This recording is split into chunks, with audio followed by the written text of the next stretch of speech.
संयुक्त किसान मोर्चा कोटा संभाग किसानों ने कोटा कलेक्ट्रेट के सामने प्रदर्शन में खेती और किसान हित लाभ मंत्रालय द्वारा कृषि विपणन संबंधी ड्राफ्ट की होली जलाई। संयुक्त किसान मोर्चा के राष्ट्रव्यापी आह्वान के अंतर्गत कोटा के किसानों ने कोटा कलेक्ट्रेट के सम्मुख जोरदार प्रदर्शन किया। भाजपा की केंद्र सरकार की किसान विरोधी नीतियों के विरुद्ध जमकर नारे लगाए।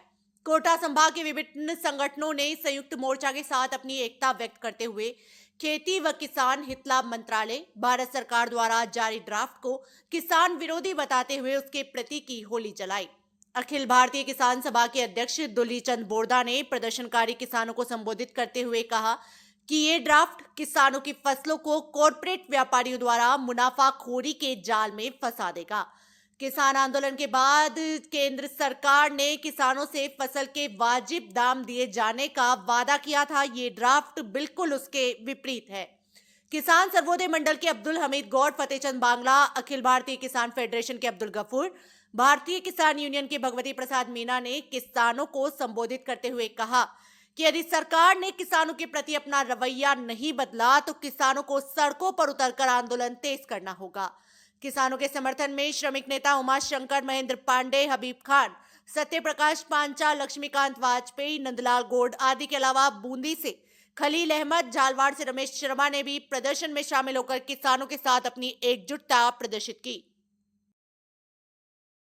और इसका नाम है national policy framework on agricultural marketing. ये पूरी की पूरी पॉलिसी का नाम है, national policy framework on agricultural marketing. इसका मतलब है कि एग्रीकल्चरल मार्केटिंग का मतलब विपणन व्यवस्था को लेकर जो 3 काले कानून थे उसमें एक कानून विपणन व्यवस्था को ख़त्म करने का कानून था, जिसके लिए जो है इन मंडियों को ख़त्म करके डायरेक्ट अंबानी, अडानी जैसे बड़े बड़े कॉरपोरेट के हाथों में सीधे तौर पर किसान की फसल को किसान के दरवाजे पर जाकर के खरीदना और मनमाने तरीके से उसको स्टॉक करके और फिर मनमाने दाम पर जो है आम जनता को उस खाद्यान्न को उपलब्ध करवाना।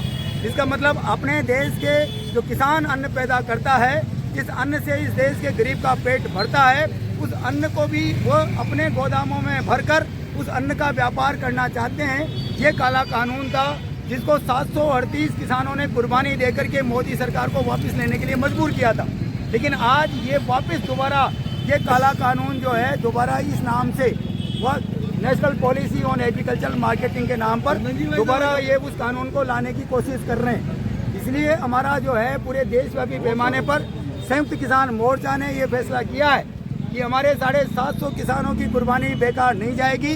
यदि जरूरत पड़ी तो हम और ज़्यादा कुर्बानी देने को तैयार हैं, लेकिन इस तरह का कोई भी काला कानून इस मोदी सरकार में ये हिम्मत नहीं है कि ये कानून बनाने के लिए दोबारा संसद में जाकर इस पर बहस करा ले। इसलिए ये डरपोक सरकार ये पुलिस के दम पर जो है इस तरह के कानूनों को लागू करने की जो कोशिशें कर रही हैं, ये किसान आंदोलन किसी भी कीमत पर बर्दाश्त नहीं करेगा। पूरे देश की आम जनता जो है इस किसान आंदोलन के साथ है।